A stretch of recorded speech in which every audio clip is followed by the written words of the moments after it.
I feel like I've taken my art to new levels. And no, I don't regret any of it.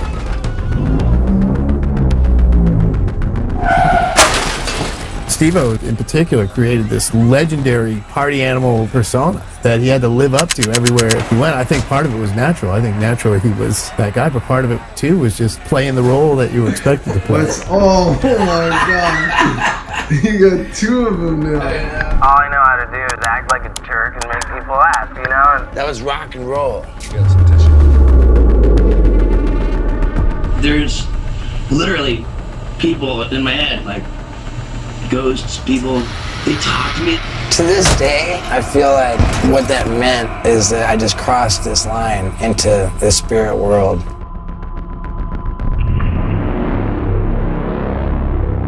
I was possessed by demons, and I think that that's pretty evident in some of this footage.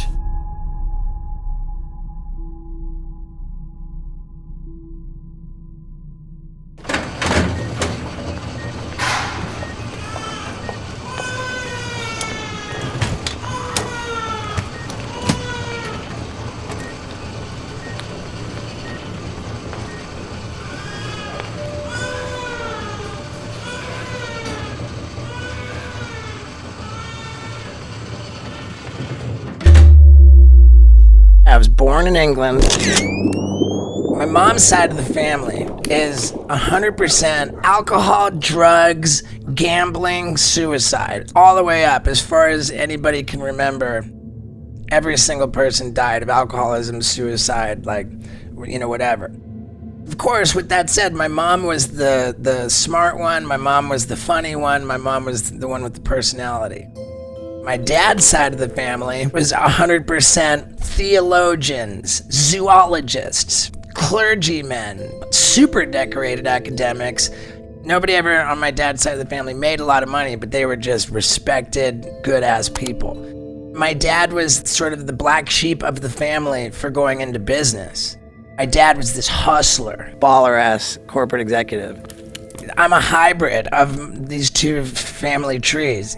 I've got my dad's drive, and that's the engine for my mom's deviance.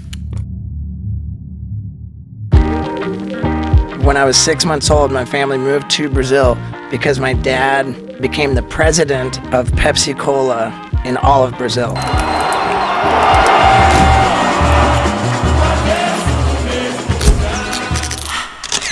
I was raised by fucking like these Brazilian servants that lived in the house. So I spoke my first words in Portuguese. Yeah, I grew up in 5 different countries. My parents just didn't pay attention to me at all. I wanted like so much attention and like I would act out and just like turn everybody just off. And like I was just not like a comfortable kid. And I had like a really like bad social skills. And so like I was always uncomfortable. So every time my parents told me that we were gonna move again, I was like, oh sweet. You know, I got another try. Yeah. And I was like, this time I'm gonna be cool. And everywhere we went, there I was.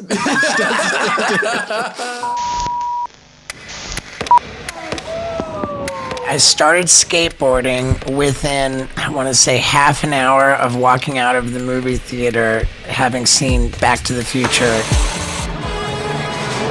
in 1985. I was living in London, England. There was a skateboard on my street laying around. I thought nothing of it. But I came out of that movie theater and went straight to it. It's an absolute dream. I just started messing around with it, you know. My dad won a video camera in a golf tournament. I stole it from his closet and I started making skateboard videos. When I was 12, I moved to Toronto. Dad was the president of Nabisco Canada. And I brought the skateboard with me to Canada, but I didn't have like a bunch of friends to skate with. And I just kind of dove more into like being a big like heavy metal music fanatic. I was a fucking rabid Motley Crue fan. I mean, I got fucking Motley Crue all over my bedroom walls. I'm fucking crazy about these fucking guys. Now, they come to Toronto for their Girls tour. They're doing Maple Leaf Gardens. And Nabisco, Canada had a skybox in the arena. My dad said to me, he said, hey, I know how much you love Motley Crue, and so I'm going to bring you to the concert. We can sit in the Nabisco skybox. And I tell my dad, watching Motley Crue through a plate glass window sucks. And he says, all right, well, basically fuck you. He's like, if you can do better, then we'll do better. Then we'll use your tickets, Right away, I'm thinking, they're going to check into the hotel under the name of their manager, Doc McGee. And I just straight start calling every fucking hotel in the Yellow Pages. And when the hotel answers, I'm like, will you please put me through to Mr. Doc McGee's room? My mom was just furious because I was tying up the phone. But my dad had never seen me this motivated to really do anything. And so my dad said, honey, I said, Mom, I'm calling Motley Crue. And dad said, honey, let the kid. And I probably spent 3 hours doing it. I finally got through. And this guy answered the phone. And I said, hello, is that Doc McGee? And he said, no, this is his brother, Scott. Who's this? And I said, it's in Motley Crue, no way. And he asked me how did I get the number, and I told him I called every hotel in the Yellow Pages, and he said, dude, that's awesome. He says, how would you like if I put your name on the list for backstage passes, and I could get you tickets in the 5th row in the center. So there I was, and I got my picture taken with Tommy Lee and Nikki Sixx after the show.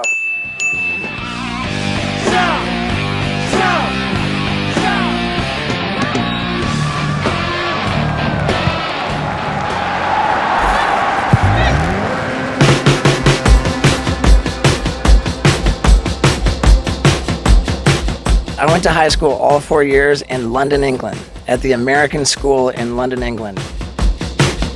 My dad was chauffeur-driven to work, and if I overslept at all, if I'm running late in the morning and I didn't have time to ride my skateboard to school, I would have to ride with Dad and catch a ride with his chauffeur.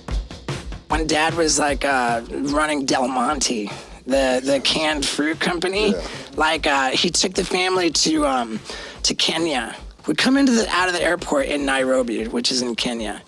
Come out of there, and there's just poverty, man. Like people with no shoes and tattered clothes, and there's flies all over, and they're begging you, and they usher us the family into this limousine. And open up they get us into this car, and the car's sitting there, and I'm inside the car looking at this poverty. I'd never seen poverty like that, but I remember thinking to myself, what the fuck have I ever done to deserve to be in the car instead of scratching at the car?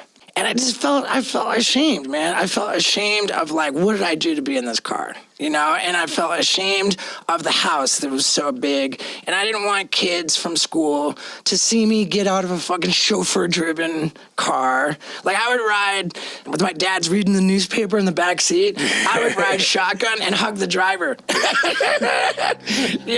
To pretend the driver was my dad, There's this feeling of discomfort. I'm not comfortable in my own skin. I don't know, there's something wrong with me, but I'm uncomfortable. I need something to help soothe me.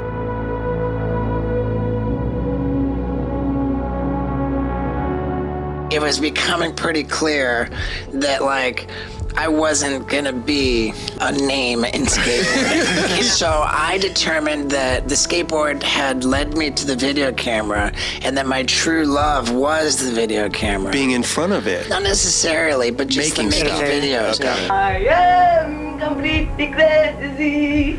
You know it, baby. The students in my school were largely American, very privileged. 80% of my senior class went on to Ivy League universities. I graduated from high school barely, and then I went to the University of Miami. And less than 2 weeks after classes started my freshman year, I was already on final disciplinary probation. And you don't have to be Sigmund Freud to look at how I grew up, and my alcoholic mom, my dad who was never home, who was a corporate executive. the University of Miami. They had an Olympic pool. Instead of going to class, I'd be like bouncing on the diving board. And I'm like, I'm never gonna be a diver, but if I jump strictly off of like roofs of like apartment buildings and shit into shallow pools, then it's badass. 1, 2, 3.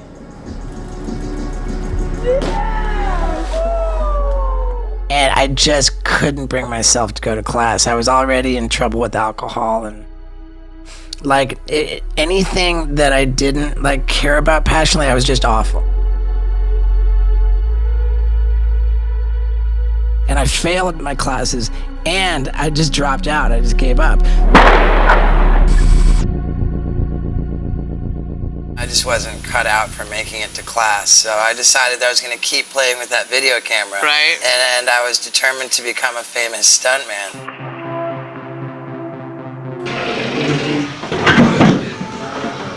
Steve-O's dead and there's gonna be trouble. I'm going to become a famous stuntman. Everyone's going to think I'm rad. And like everybody I told this to, they just thought, what a shame. What a fucking loser. Everyone just felt bad for me. And I don't know that I believed I would be successful with that. You know, like even with all my crazy skills with drinking bong water, like I couldn't get a job.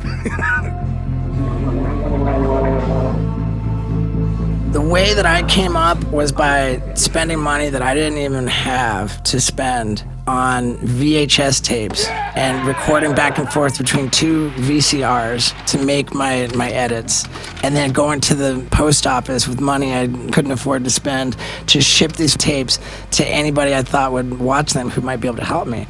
And it was all people in the skateboard industry. And dude, I didn't get anywhere. And I found out about Ringling Brothers and Barnum and Bailey Clown College. Yeah! It was statistically harder to get into clown college than Harvard. I graduated from Ringling Brothers Barnum and Bailey Clown College, which was statistically harder to get into than Harvard. So naturally, I was very proud of my acceptance. When I was going to clown college, my cousin was going to mortician school, and our mothers were intensely debating whose son was a bigger loser. And I didn't give that much of a fuck about being a clown. I just wanted to become this crazy famous stuntman, and I thought if I could graduate from this prestigious, you know, Ringling Brothers Clown College where it's so hard to get into, when I'm trying to become a famous stuntman, I'll have like some legitimacy where they'll be like, it's like, yo, I'm a trained circus professional. You've heard of the circus, and I'm like legit. I was like, dude, if I could graduate from there, people would take me seriously. We would train 14 hours a day, and then I would start drinking and getting loaded and doing all my dumb shit. Day number 2 at Clown College, dude. We've been partying every single night, and we are partying right now. The first week, I had to get my head stapled together because I was skating and you know, ollied down these stairs and hit my head on this like cement like beam, and like I had to get 5 staples in my head, and it sucked because it's like, what are you doing? You know, it's like you're coming in fucked up every. Yeah, what are you doing? This is a big opportunity. Like everyone else is taking it seriously. We're gonna bring you to the fucking hospital drunk. Oh you know? My God. And so I got in my own way a little bit.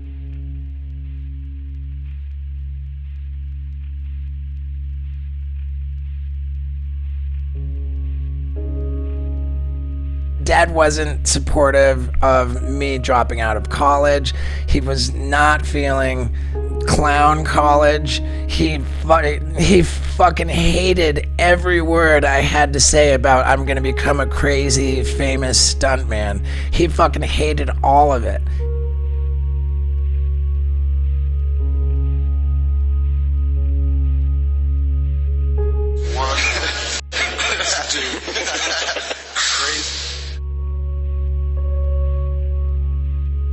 Larry Flynt publishes like 20 some odd porn magazines and 1 skateboard magazine.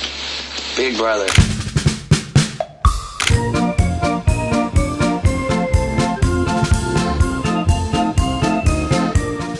simultaneous the whole time. Like, I was submitting stuff for Big Brother's, you know, the magazine and the videos, like, while I was doing this clown thing. I graduated from clown college, but I wasn't one of the clowns that got picked to work for the animal abusing circus. I ended up getting a job on Royal Caribbean Cruise Lines as a clown.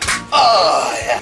Ooh! Yeah, the $1,000 man. And I was fired unceremoniously. I was actually fired by the other clowns in my troupe. They apparently went to the cruise ship brass and they said, if Steve-O comes back for another contract, we all quit. I was generally disrespectful. I didn't think that the stuff that they were seeking to do as performers was cool, funny, or rad. I had my own skill set. I had a handful of really crowd-pleasing abilities. And I deserved to be fired. But I also think I deserved to be told that that was the case. I had our boss clown tell me, there's a clown mutiny. You know, it's time to call up your skateboard buddies and try and get something to happen because you have no job. And I called up Jeff Tremaine. Jeff Tremaine was in charge of Big Brother Skateboarding magazine. And when I made this call to him, I was trying to get on the cover. So I called up these guys I knew at a skateboard magazine in California. I said, oh man, I'm gonna get on my stilts and light my whole stilt costume on fire. I'm gonna crack open a beer and pound it while I tip over and splat on the concrete. So these guys from the skateboard magazine said, we will shoot that.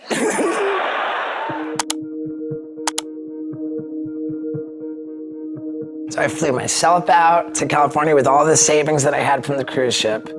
And once I showed up in California, Jeff said, okay, now you've come this far, I'll tell you, we're not doing this for the skateboard magazine, we're doing this for a pilot for an MTV show. So congratulations, you know, like, you're in.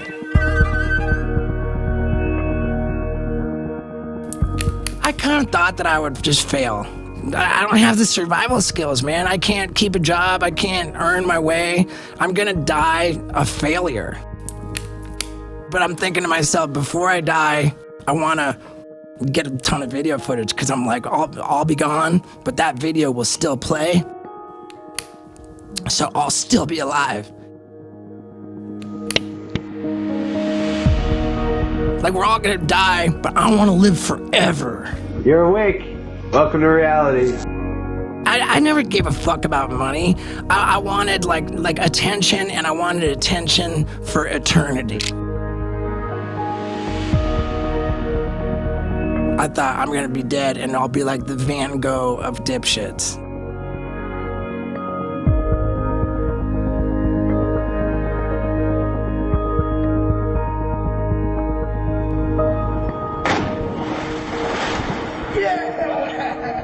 Yeah, Steve-O. Warning. The following show features stunts performed either by professionals or under the supervision of professionals. Accordingly, MTV and the producers must insist that no one attempt to recreate or reenact any stunt or activity performed on this show. Hi, I'm Johnny Knoxville. Welcome to Jackass. 3, 2, 1,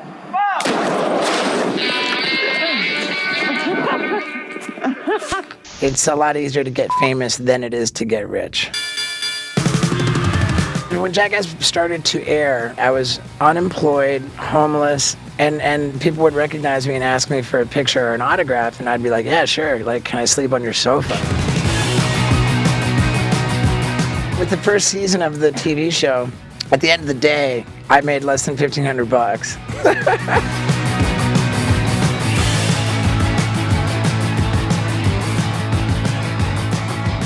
The first episode aired, 1 week later the second one aired, then 1 week after that the third. So when they got the ratings back, I got a call from the executive producer who said, it's official, we're the highest rated show in like the history of MTV.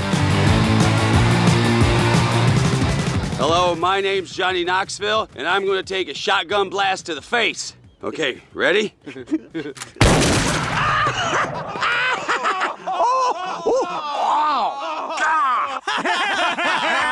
These guys are hilarious. They do so much funny stuff.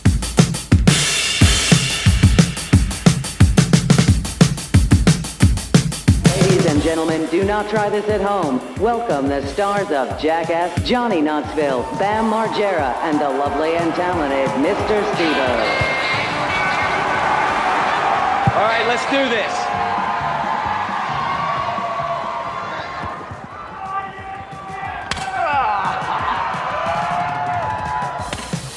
Okay, go. Ow. Ow. Ow. Oh, ow. Oh my God. Oh my God, are you okay?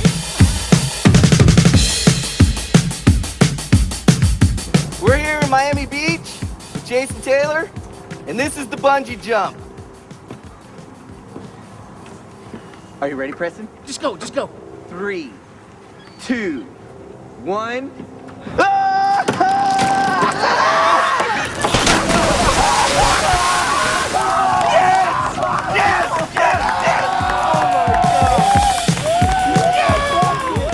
I don't have any like threshold, any high threshold for pain. I just have like such an absurd like hunger for attention.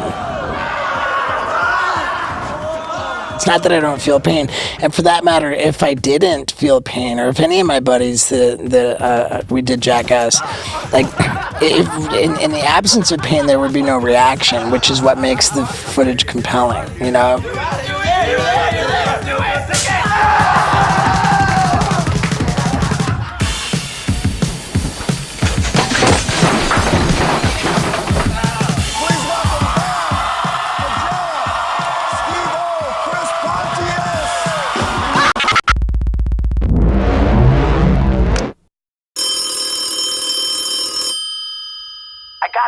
From this guy, he was like, "Hey man, I'm calling you from Cleveland." This guy was a rave promoter from Cleveland, and he says, "I'm throwing a party, and I want to fly you out to attend this party."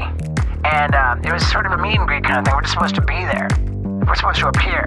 But as I was there was a fucking stage, and I was like, "That's a stage over there." Well, yeah, what happened, like, I got on that stage, and I kept people at that stage, like over 1,000 people for over an hour. They gave me a microphone, and I was like doing like my fire-breathing acrobatics, like nut kicks, and like this, and I kept doing all this crazy shit, like cutting myself with the light bulb and chewing and swallowing the glass, like all my shit.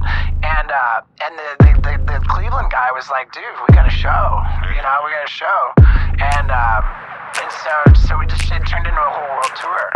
And it wasn't stand-up as much. It was more like, I promise, I will be drunk and on drugs for your money back. That's my guarantee. That's my guarantee for every show. That was my guarantee. And contract. It was never in writing, but I held out my end of the bargain.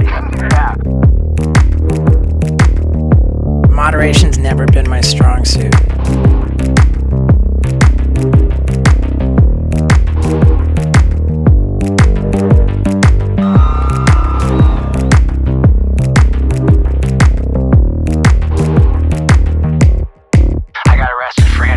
Drug smuggling in Sweden. I mean, there's even a bunch of stuff I didn't even mention, like being arrested all over the states and stuff.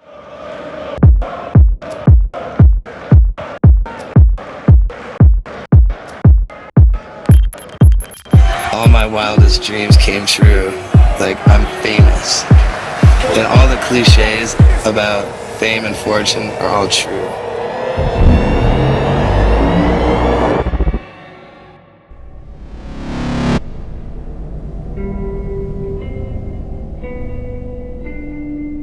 My mom died in 2003. She was a binge drinker. When I was 9 years old, Mom announced to the family that she was dying of lymph node cancer. And it wasn't true. This was just to have an excuse to not get out of bed and stay drunk.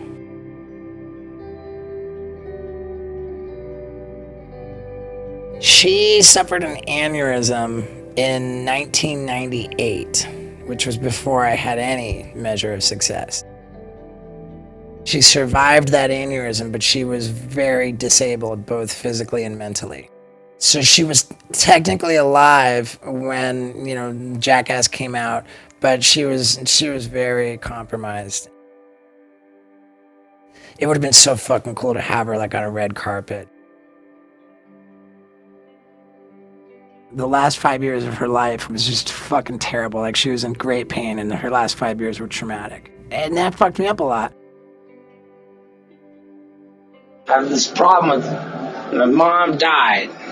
And she cried for her last 5 years. I just want to make her pain never have happened.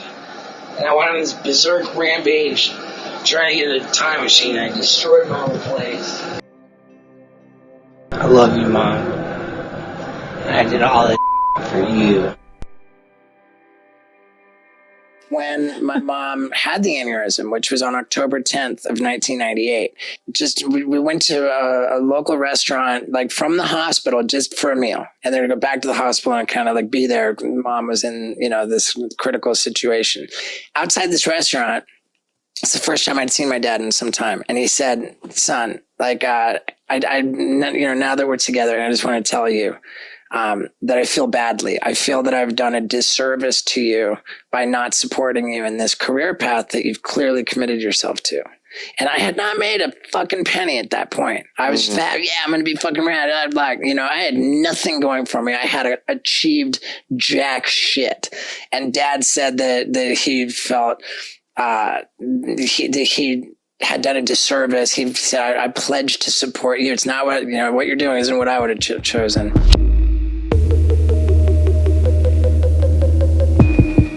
Like with the Jackass franchise, I was a part of 3 theatrical box office movies. Yeah. And all of them were #1. You know, they were made with like notoriously low budgets, and the profit margins on the Jackass movies were astronomical. I'm sure. It's just like, you know, I even heard that Paramount was like in real trouble at one point, and it was a Jackass movie that, I mean, it's probably an overstatement to say that we saved them, but we certainly helped. The masterpiece was Jackass #2. And when it came out, I felt my life came to an end. I was like, you know what, no matter what I do after this point, nothing's ever gonna be as big of a deal. And so the rest of my life is just gonna be just a downward, depressing slide towards oblivion. I showed up at that premiere for that second Jackass movie, and I was so mad at that red carpet because it represented like the end of my fucking livelihood. It represented like the peak from which everything was going to be downhill, and I was just so mad at it, and I pissed all over it right in front of my 4-year-old niece. She was 4 at the time, and standing there on the red carpet watching me piss. And my dad was like, what the fuck are you doing? And I told my dad, this is my red carpet, I'll piss on it if I want. Ketamine was a big player at that time. Cocaine was always a huge thing. The nitrous oxide, PCP. At the end of my run with drugs and alcohol, I was utterly incapable of making it through a period of 24 hours without perpetrating any number of fucking things that made me feel so ashamed, so humiliated, so remorseful. It was fucking hell, man. It was absolute fucking hell.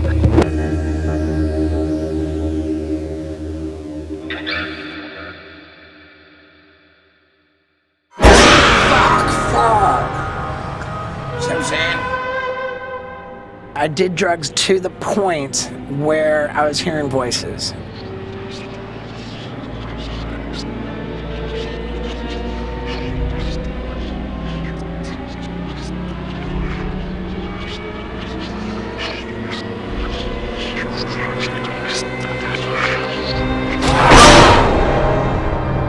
I watched a dude come out of the bathroom.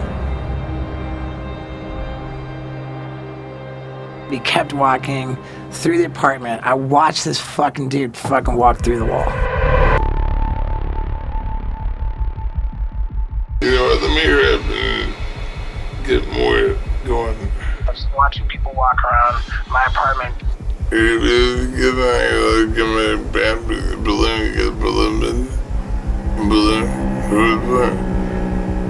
People who were never there. Oh my God, that was rolling. That was me really thinking I was talking to someone that I wasn't talking to. Like, Nitrous is clearly the new demon. Oh, bad news, bad news, bad news. Apparently, Johnny Knoxville and Bam went there to Howard Stern and told him that they're worried about me because I'm so out of control on drugs. I said, what else is new? I got my own television series. How do you like that? Am I making any sense? How am I even fucking here? Particularly on the third straight day of a cocaine bender with no sleep, like while inhaling nitrous oxide, shit would really pop off.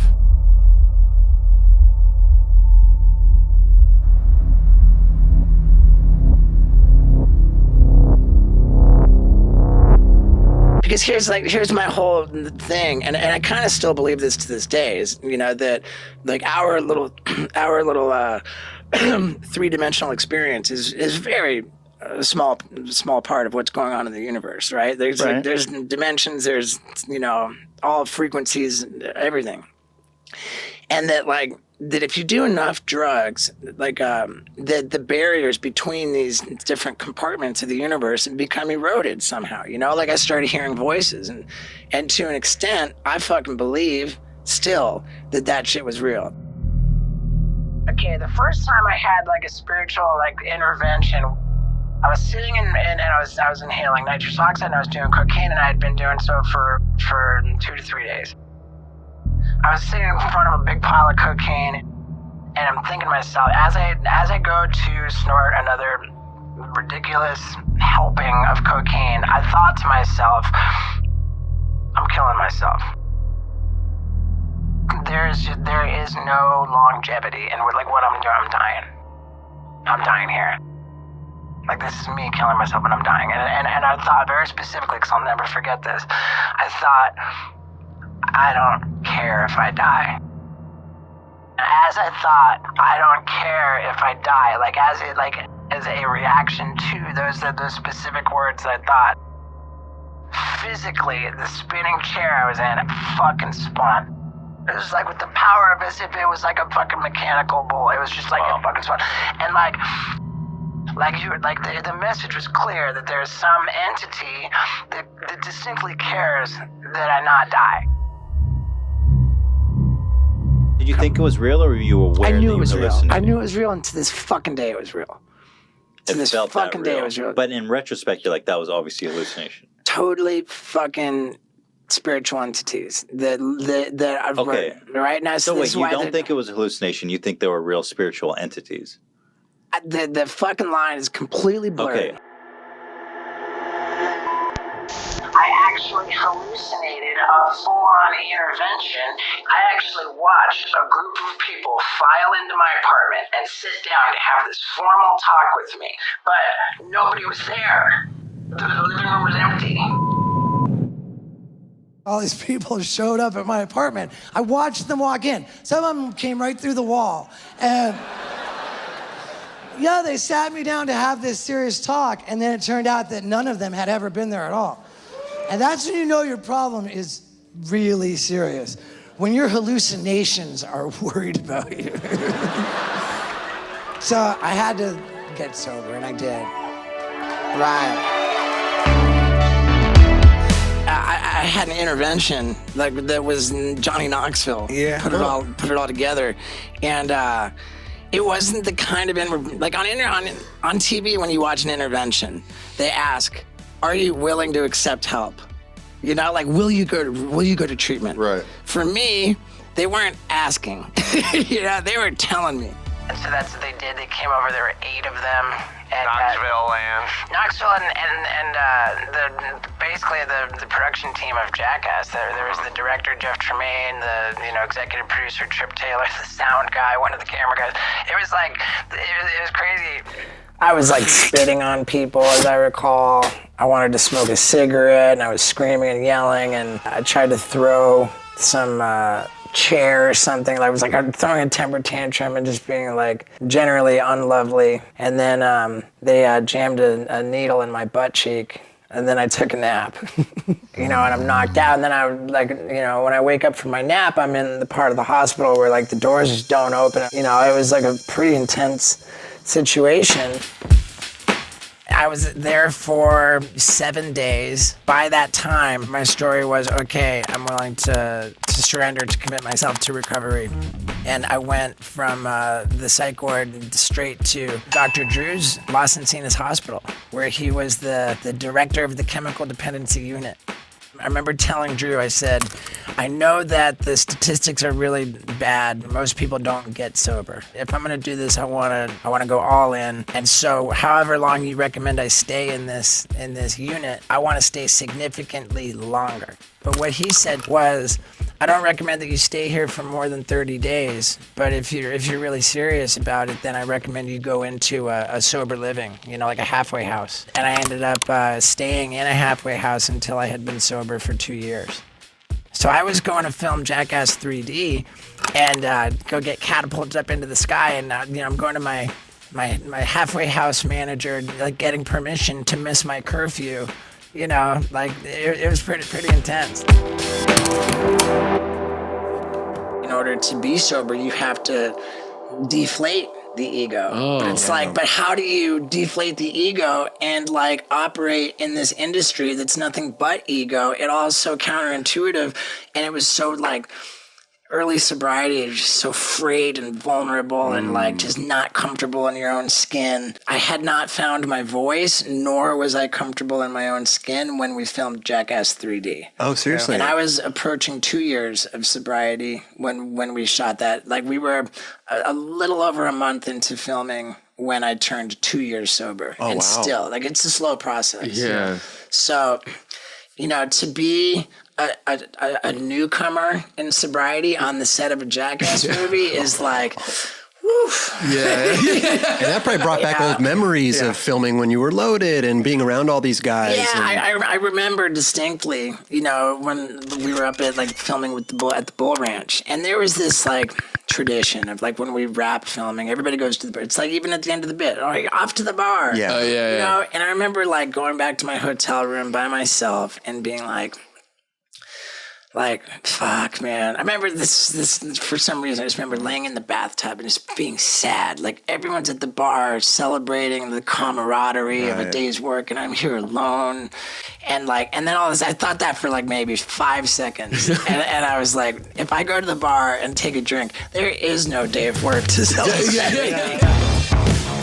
Going to bars, going to nightclubs, that's not on the table anymore. You gotta ask yourself, do you have a reason to go there? And I didn't have any fucking reason, but I had every reason to go to a comedy club, so that became my go-to thing at night. And so I'm sitting in the comedy club in my early sobriety, and I'm looking at the stage thinking, motherfucker, I should be on that stage.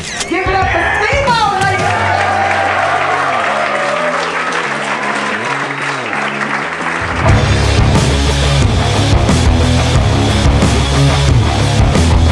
I keep the people laughing, and fuck, I'm super grateful for it, man. It's been going very well.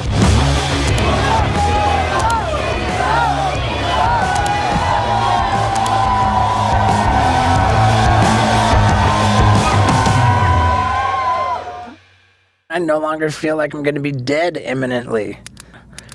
Fuck, I've grown up so much, and in so many ways I've improved so much. And I've learned, I think I can say that I've learned that even if the popularity of Steve-O is not what it used to be, that doesn't mean that my life is miserable. Now I'm older, and at a certain point, it seems like running around trying to scam on chicks becomes kind of pathetic, I decided if I'm gonna be happy in my life, I need to learn how to be in a healthy relationship, right? How many of you guys are in relationships? All right.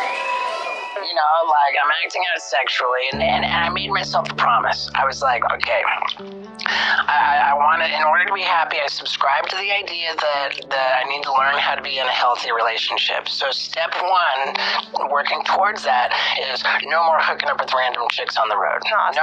No more acting out. Like my whole motto was, I am preemptively doing the work to become the man the love of my life deserves. That's gonna make me cry. Because if I were to meet the love of my life, I wouldn't. And she would have no interest in you, first of all. So I had to become that in order to be ready to meet And Lux. I love that because I hear so many people, they're like, I just want like a good man and I just want a good woman. It's like, but you're not a good person. Right. Why, what do they see in you? Why don't you elevate yourself to where your equal be the kind of, the person that you want is not gonna be interested in you. You're gonna be just a fucking bunch of red flags. We attract people who are as healthy as we are. We met on a job. She works in production design, set design, prop styling, wardrobe, and I was hired to do a job which never ended up seeing the light of day, but I still got paid and I met her. So we went on a few dates. We did things pretty responsibly and conventionally. Well, yeah, she said you guys never kissed before you moved in together. We took, a whole month of dating and, no physical action, which was, But yeah, this first kiss, and then we kissed each other's pee-pees, and we lived together ever since. Well, there you go. Anybody who has met my girl, who really cares about me, who has a close relationship with me, universally, the consensus is that I am a better version of myself because I am with her.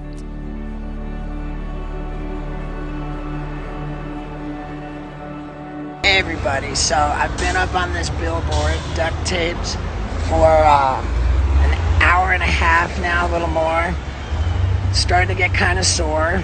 There are some cops over there, but they say they're not sure that I'm committing any crimes. I don't think so. I paid for the billboard, man. And I assured everybody this has been professionally rigged and safe, so hopefully nobody gets too upset, and hopefully the whole world gets the message about what I'm up here promoting. Swipe up to check it out. It's super crucial to me. Thanks so much, everybody. We'll see how long I stay up here. If they let me, I'm thinking could be a while. All right, love you guys.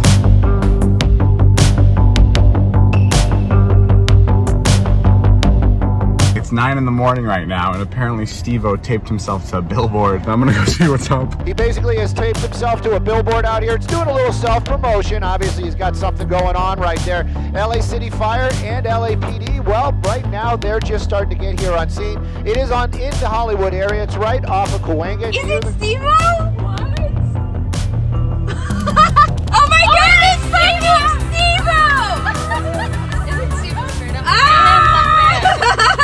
Is he in any kind of peril? Probably not, but definitely a publicity stunt working this morning. Again, LA City Fire now arriving on scene, probably going to try to tie up there. Steve-O! How are you? That's crazy! First, check this out. A stunt created a distraction in Hollywood this morning. Well-known prankster Steve-O attached himself to a billboard promoting a new show on his website. And I think Steve-O, my friend's about to get arrested. I'm wondering if we can get you ready to bail him out. Look at him, the tape has come off and they are taking him.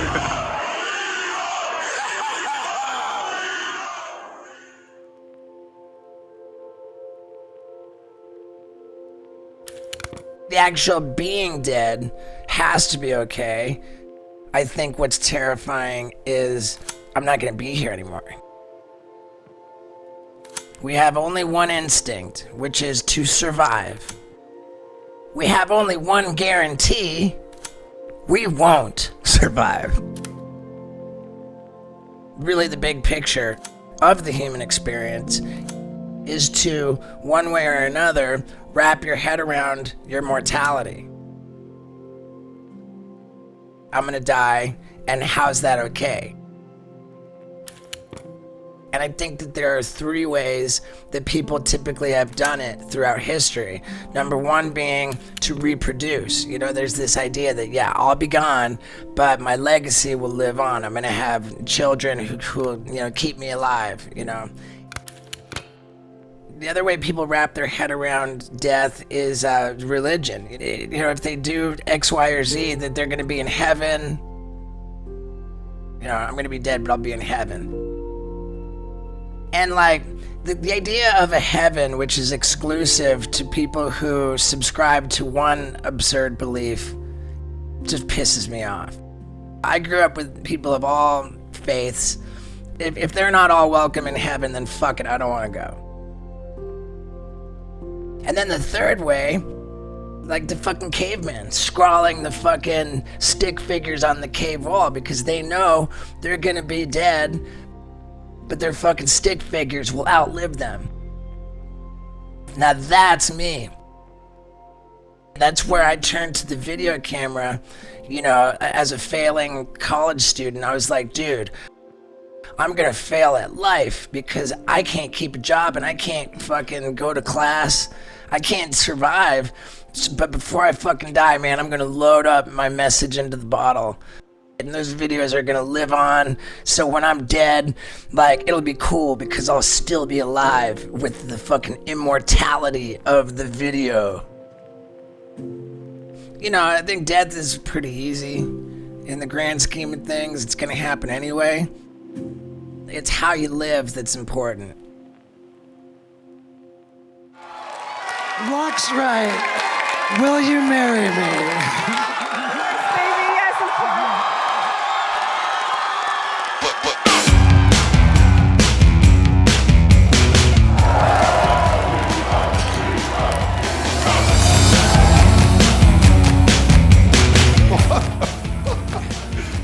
Okay, it's getting it off garden this Shit, shall I get it? Shit. Yeah. All right. You need a hand? You need me? I think I can handle it. That's a pretty heavy ladder. What are you going to do? Yeah, that ladder's huge.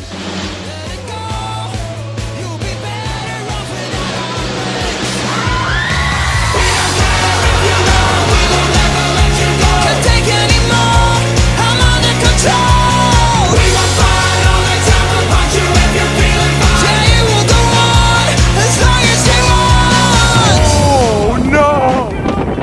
He's fucking dead, dude. He just body slammed so hard. Laughed at when your girlfriend pulled down your pants. I know it hurts. Dad, what's your overall impression of your numbnuts dipshit son? You act like an asshole, and you talk like an asshole, and you behave like an asshole. But behind that, you're an awfully smart guy that's figured out how to turn all of that into a very successful entertainment career. All right, cool. We don't care if you know we will never let you go. Can't take anymore. I'm under control. We will fight all the time. We'll punch you if you feel it fine. It will go on as long as they want. We don't care if you know we will never let you go. Can't take anymore. I'm under control. We will fight all the time. We'll punch you if you feel it fine. It will go on as long as they want. You know, my whole story arc, you know, is like, it's pretty epic, you know, to go from where I was at to where I'm at now. I know it hurts. Laying on your deathbed and can't wipe your ass. I know it hurts so bad. And as a society, we've become such attention whores. I feel like I was like a little bit ahead of the curve. Let it go. If you don't, you know your heart will break. We don't care if you know we will never let you go. Can't take anymore. I'm under control. We will fight all the time. We'll punch you if you're feeling fine. It will go on as long as they want. We don't care if you know. My life was not good, and I built myself back up by making decisions that I can be proud of. It will go on as long